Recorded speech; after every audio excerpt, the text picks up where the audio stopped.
Салам достор. Адаттагыдай эле кыргыз тили сабагы дайымкыдай фонетика бөлүмү, бирок жаңы тема ассимиляция.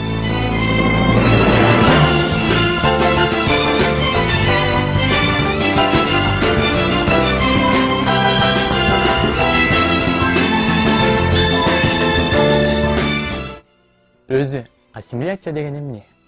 Ал кайсыл тилден которулган, кандай маанини түшүндүрөт, фонетикада кандай кызмат аткарат, жалпы кыргыз тилинде кандай пайдасы бар? Бул суроого жооп издөө үчүн, жооп табуу үчүн сөздүн этимологиясына кайрылалы. Ассимиляция латын тилинен которулган сөз. Ассимилятио окшоо, окшошуу дегенди түшүндүрөт.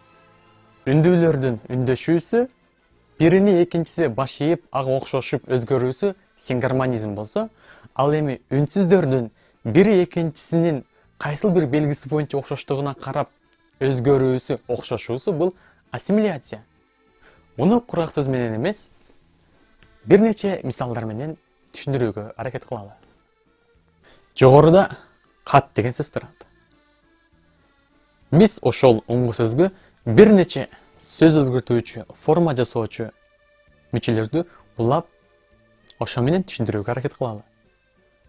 Мисалы, кат деген сөзгө илик жөндөмөсүнүн нын деген мүчөсүн жалгайбыз. Жыйынтыгында каттын болуп, н тыбышы т тыбышына өзгөрүлүп кетти. Эмне үчүн?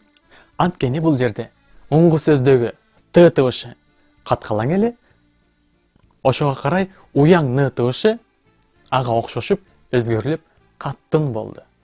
Демек баш ийди, окшошту. Ушул эле кат деген сөзгө барыш жөндөмөсүнүн га деген мүчөсүн улайбыз. Демек бул жерде оңгунун акырындагы т тыбышы каткалаң, ал эми мүчөнүн биринчи үнсүз г тыбышы жумшак. Демек жыйынтыгында катга эмес, катка.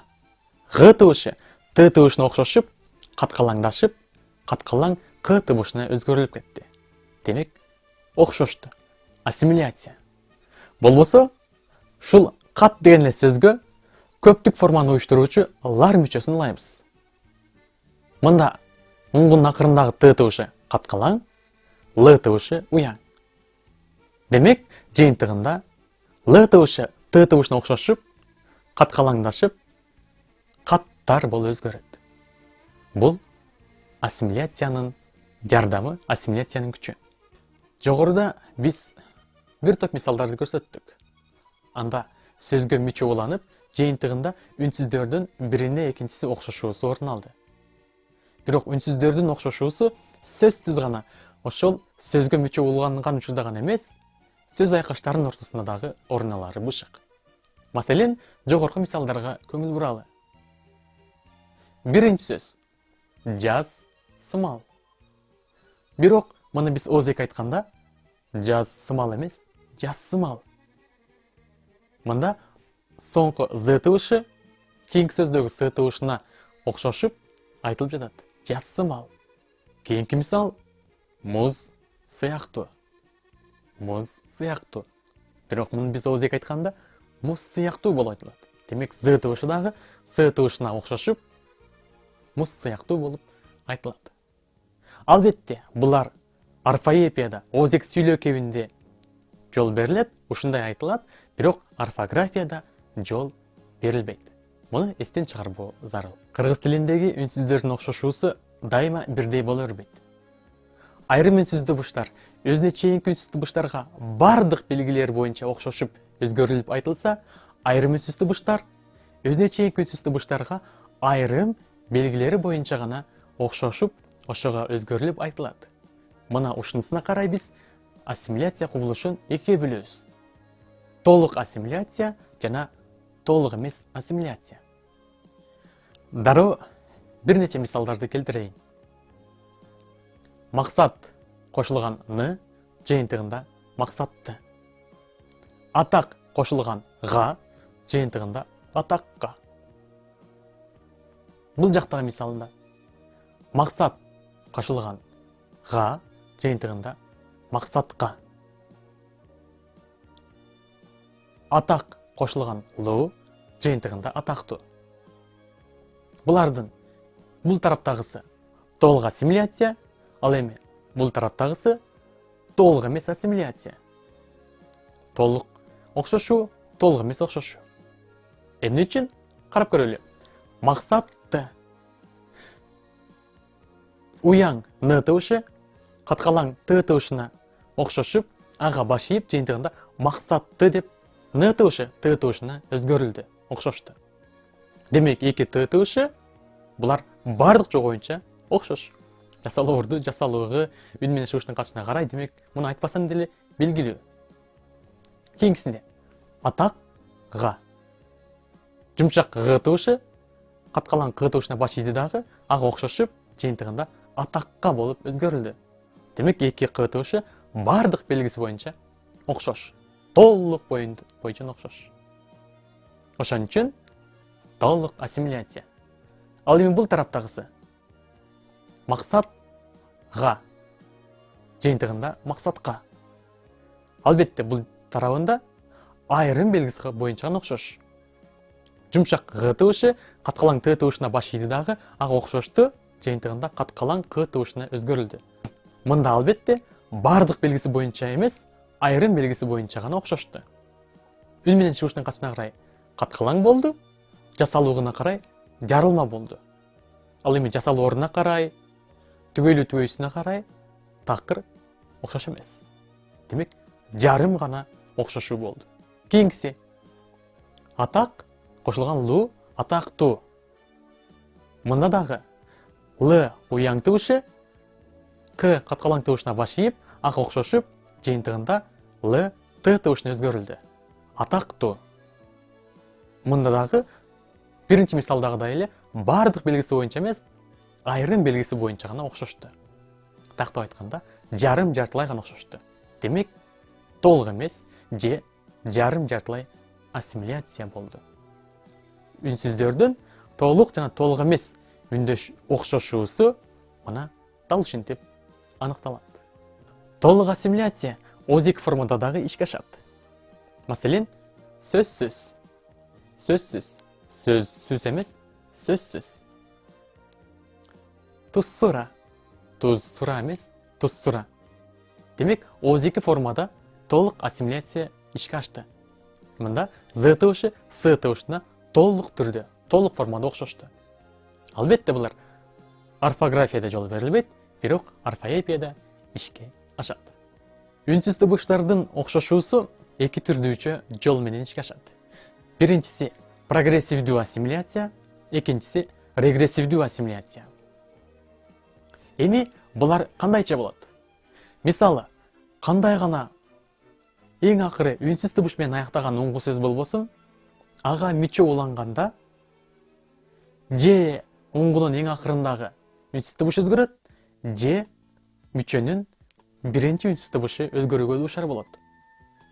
Кыргыз тилинде дээрлик бардык учурда мүчөнүн эң биринчи үнсүз тыбышы өзгөрөт. Оңгунун акыркы үнсүз тыбышы эмес, мүчөнүн биринчи үнсүз тыбышы өзгөрүлөт, өзгөрүүгө дуушар болот. Демек, алдыңкы үнсүз тыбыш өзгөрүлөт. Бул прогрессивдүү, прогресс. Эгерде мүчөдөгү эмес, оңгудагы акыркы үнсүз тыбыш өзгөрсө, бул регресс, артка карай окшошуу. Алдыңкы эмес, арткы тыбыш окшошот. Бирок оңгудагы акыркы үнсүз тыбыштардын өзгөрүшү же мүчөдөгү тыбышка окшошуп кетүүсү өтө сейрек учурайт. Болгондо дагы ооз эки кепте гана, жазууда эмес. Мисалы, мисалдардан көрөлү. Жылдыз лу жыйынтыгында жылдыздуу. Бул жердеги уяң л тыбышы жумшак д тыбышына өзгөрүлдү. Эмне үчүн? Мында акыркы з тыбышы, оңгудагы акыркы з тыбышы жумшак болгондуктан, мүчөдөгү уяң л тыбышы дагы жумшак дга өзгөрүлүп, жылдыздуу деген сөз пайда болду. Демек, бул прогрессивдүү, мүчөдөгү үнсүз тыбыш өзгөрүлдү. Алдыга карай өзгөрүлдү. Алдыга карай окшошту. Болбосо, жашлык жыйынтыгында жаштык. оңғыдағы ақырқы ш туышы қатқалаң болғандықтан, уяң л туышы дағы қатқалаң т туышына өзгеріліп айтылды. Тақтап айтқанда, қатқалаң ш туышына оқшашып, қатқалаң т туышына өзгерілді. Бұл болса, бас, ба. Жиынтығында бас ба емес, баспа. Жұмшақ б туышы қатқалаң п туышына өзгерілді. Тақтап айтқанда, оңғыдағы ең соңғы қатқалаң с туышына оқшашып, қатқалаң п туышына өтіп кетті. Демек, бұл прогрессивдүү ассимиляция. Ал эми айтканбыз, регрессивдүүдө көбүнчө мүчөдө эмес, оңгунун эң акырындагы үнсүз табыш өзгөрүлүп кетет. Бирок ооз эки кепти дегенбиз. Ооз эки кепти. Сөзсүз. Албетте биз сөзсүз дебейбиз, сөзсүз деп айтылат. Эмне үчүн?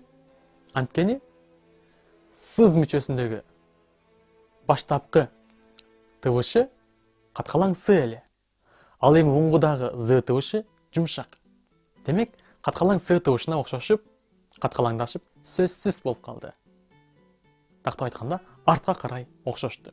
Демек, бул регрессивдүү ассимиляция. Биз дайыма айтканда, түнгө карай, бүгүнкү, 10 күн мурда деп айтылат. Н табышы ң табышына окшошуп айтылат. Бул ооз эки кепте гана. 10 күн, бүгүнкү, түнгө карай. Мында оңгудагы үнсүз табыштар өзгөрүлүп, регрессивдүү ассимиляция пайда болот. Демек, үндүүлөрдүн бири экинчисине окшошуусу сингармонизм болсо, ал эми үнсүздөрдүн бири экинчисине окшошуусу ассимиляция. Демек, экөө окшош эле кубулуш. Бирок үндүүлөрдө бардык табыштары бири экинчисине окшошуп өзгөрүлүп айтылса, маселени көрүүчүлөрдүн бардыгы эринчил, бардыгы ичке. Ал эми үнсүздөрдө албетте андай эмес, бул жерде чектелүү гана. Эки гана жанаша келген үнсүз табыштар гана өзгөрүлөт. Аттын, аттын. Бул жерде башка үнсүз табыштар өзгөрүлгөн жок, болгону н табыш гана өзгөрүлдү. Демек, жанаша келген эки табыш гана, эки үнсүз табыш гана бири экинчисине таасир этип, бири экинчисине окшошуп, өзгөрүлүп айтылат. Демек, ассимиляциянын бир аз өзгөрүү чөйрөсү үндүү табыштарга караганда, сингармонизмге караганда бир аз тарыраак, азыраак. Мына ушунус менен сингармонизм, ассимиляция айырмаланат. Бирок аткарган кызматы дээрлик бир. Болгону бирөө үндүү табыштарга таандык, экинчиси үнсүз табыштарга таандык.